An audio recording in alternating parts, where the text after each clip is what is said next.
ISN 24, le journal. Bonsoir à toutes et à tous et bienvenue dans ce journal. Harmonisation des normes et standards dans la formation en santé publique. Deux grands instituts de formation en santé sont au cœur d'un atelier. Les experts réfléchiront sur les référentiels de ces deux unités d'enseignement. Et puis, le COS LEPI affûte ses armes pour la présidentielle de 2021 au Bénin. Les opérateurs de kits d'enrôlement des citoyens et les différents acteurs du système ont été formés en vue de leur efficacité lors des activités entrant dans le cadre des élections. Un point sera fait dans ce journal. Et enfin, la ligne verte 136, une initiative du gouvernement pour renforcer la prise en compte des préoccupations des citoyens en matière de santé. Un dispositif numérique qui est une réalité et qui a pris corps à travers le projet dénommé « Je t'écoute » du ministère de la Santé. Les acteurs du système étaient à un atelier pour faire le bilan de l'efficacité de cette ligne verte. Mesdames et messieurs, voilà pour les titres, le développement dans un instant. Présidentielle 2021, le COS LEPI lance la deuxième phase de l'enrôlement des citoyens. Les opérateurs kits et divers acteurs de l'opération ont été formés hier, mardi 22 décembre 2020 à Porto Novo. Le COS LEPI veut ainsi donner la chance à tous les Béninois en âge de voter d'exprimer librement leurs droits civiques. Du bureau de l'organe jusqu'au dernier acteur sur le terrain, le devoir d'aboutir à un fichier électoral digne de la nation s'accomplit avec responsabilité et abnégation. La formation s'est déroulée dans l'enceinte du 3e arrondissement de Porto Novo, au Centre des jeunes et loisirs d'Apromisérété et à la mairie d'Adjoum. L'expert de l'ANT a invité les participants à la rigueur et au respect des normes de recommandation pour l'efficacité du travail. Il a également insisté sur les peines encourues par les opérateurs de kits qui feraient l'enrôlement au mépris des règles. Rappelons que l'opération d'enrôlement durera 2 semaines et va s'intéresser surtout aux personnes non prises en compte dernièrement, les citoyens omis et les jeunes majeurs.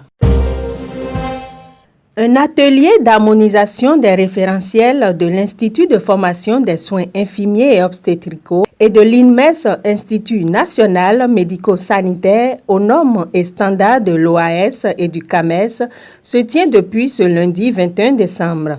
Une rencontre de 4 jours à Grand Popo qui permettra aux experts de faire un état des lieux des référentiels de fonctionnement de ces deux écoles. Les précisions avec Thierry Ochou. L'Institut de formation en soins infirmiers et obstétricaux, IFSIO, de Parakou et l'Institut national médico-sanitaire INMES de Cotonou accordent une place prépondérante à l'acquisition des compétences dans le domaine du savoir, du savoir-faire, du savoir-être. Ceci afin de rendre plus compétitifs dans l'immédiat des apprenants de ces instituts appelés à être les futurs prestataires de soins dans les formations sanitaires. En raison des objectifs à atteindre sur le terrain en matière de la réduction de la mortalité maternelle et néonatale au sein de la même communauté, il est indispensable de former ces apprenants sur la base d'un même référentiel de formation au plan national et régional. C'est pourquoi l'IFSIO, avec l'appui technique et financier du projet Souhaite Bénin de la Banque mondiale, organise depuis ce lundi 21 décembre 2020 à l'hôtel Bel Azur de Grand Popo, et ce pour 4 jours, l'atelier d'harmonisation des deux référentiels utilisés différemment dans les 10 instituts aux normes et standards de l'OAS et du CAMES. Cet atelier a réuni une vingtaine de participants concernés par les enseignements relatifs à la formation des ressources humaines en santé. L'ouverture de la session a été marquée par le mot de bienvenue de M. Prince Komlan Eugène Adjovi, chargé de programme, responsable de la composante 2, représentant la coordinatrice du Souhaite Bénin. Suivi de l'allocution de Mme Clarisse Agonglo Aranzo, directrice des soins infirmiers et obstétricaux d'ESIO, qui rappelle qu'il s'avère nécessaire de travailler à l'amélioration de la qualité des soins à travers les deux instituts pour assurer une formation initiale de base. Le directeur de l'IFSIO Professeur Francis Tchéonsi Tognon de l'Université de Parakou, représentant le ministre de l'Enseignement supérieur et de la Recherche scientifique, en procédant à l'ouverture des travaux, a rappelé au passage que l'Institut a été créé en octobre 2015. Il a indiqué que pour lancer ses activités et assurer son fonctionnement, l'IFSIO s'est appuyé sur les référentiels de l'INMES, de l'OAS et de l'OMS.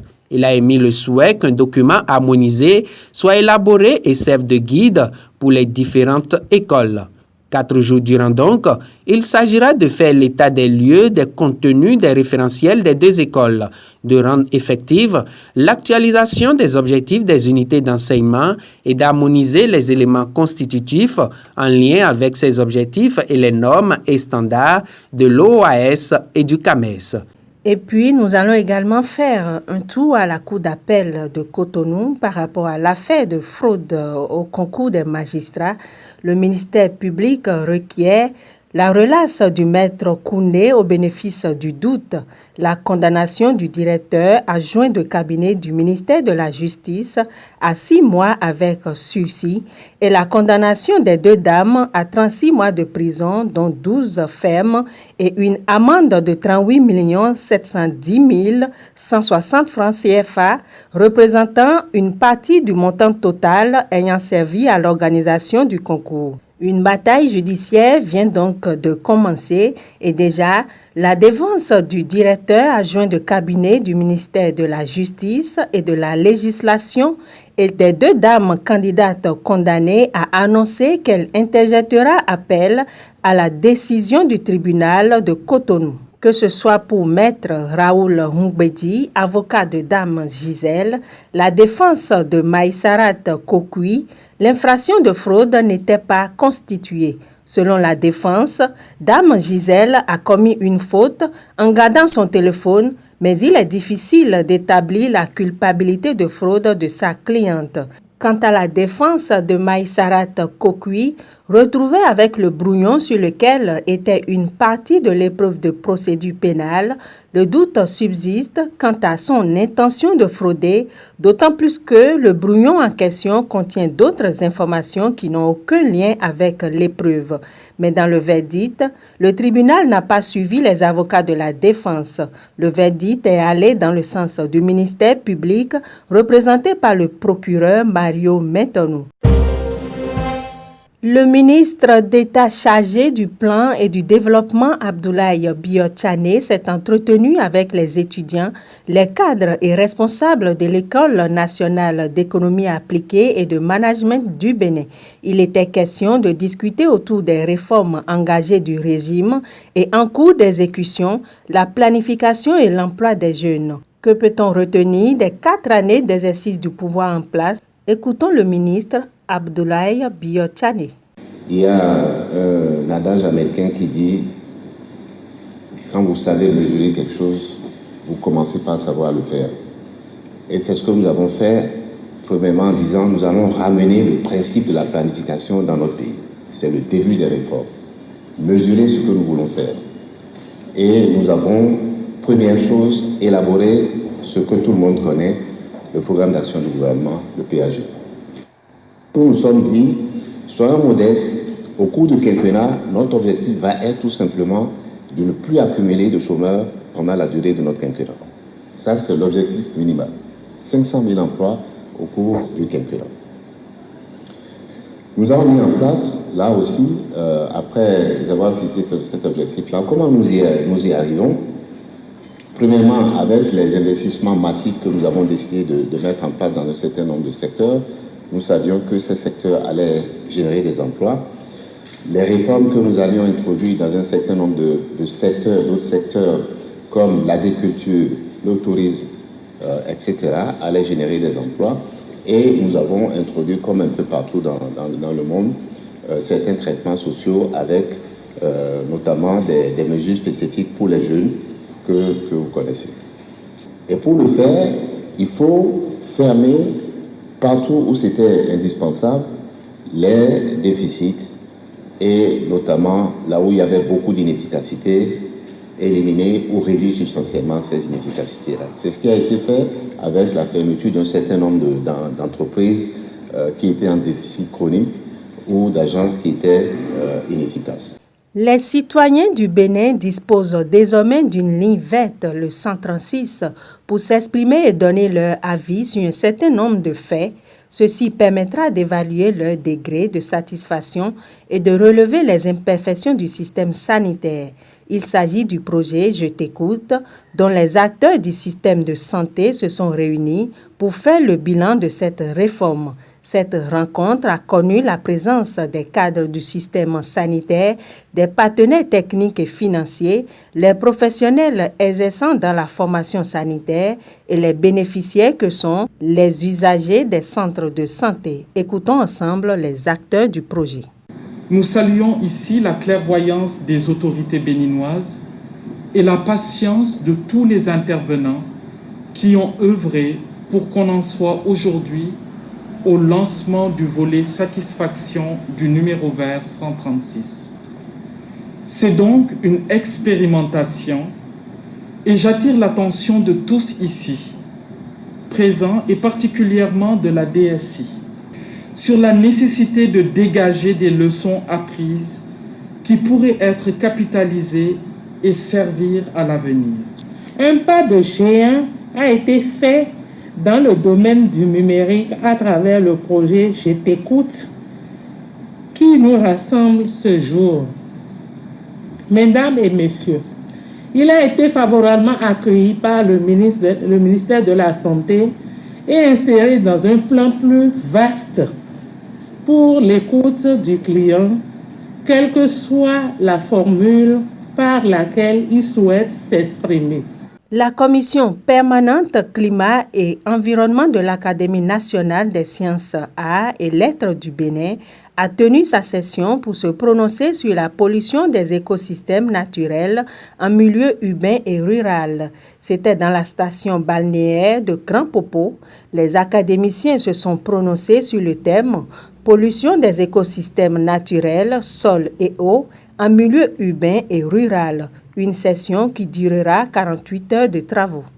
Pendant cette journée, pour laquelle je vous souhaite la bienvenue, nous allons avoir un certain nombre de communications qui vont nous permettre de voir plus clair dans ces pollutions et de proposer naturellement des recommandations afin de pouvoir évidemment pallier à ces pollutions tant soit peu.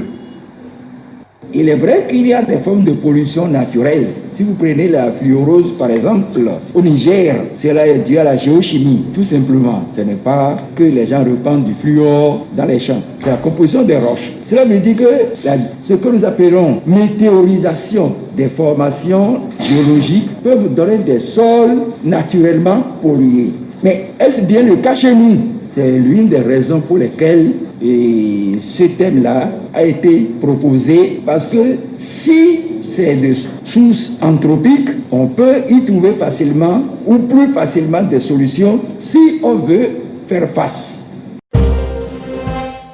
La commission d'enquête internationale pour le Mali, composée d'experts internationaux indépendants, accuse les groupes armés terroristes de la milice d'Anna Amsagou de crimes contre l'humanité ainsi que les parties prenantes au conflit, dont les groupes armés signataires des accords de paix, mais aussi et surtout l'armée malienne de crimes de guerre sur la période étudiée de janvier 2012 à janvier 2018.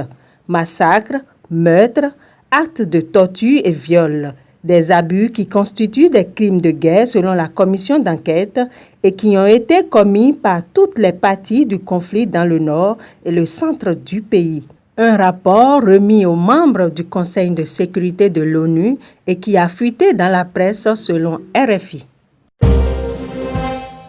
Aux États-Unis, alors que le Sénat et la Chambre des représentants ont voté en faveur d'une loi qui débloque des fonds pour aider les ménages américains et les entreprises mises à mal par le coronavirus, Donald Trump a décidé de ne pas signer le texte. Ils réclament plus dans une annonce inattendue faite sur Twitter.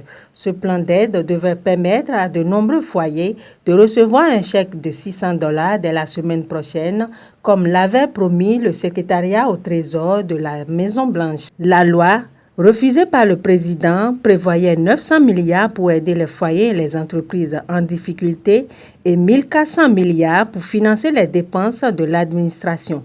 La démocrate Nancy Pelosi a répondu du tac au tac sur Twitter. Les démocrates sont donc prêts à voter dans ce sens dès cette semaine, a-t-elle lancé. Mesdames et messieurs, ce sera tout pour cette session d'information. Smaren Ayi à la présentation. Merci de nous avoir suivis. Bonsoir chez vous.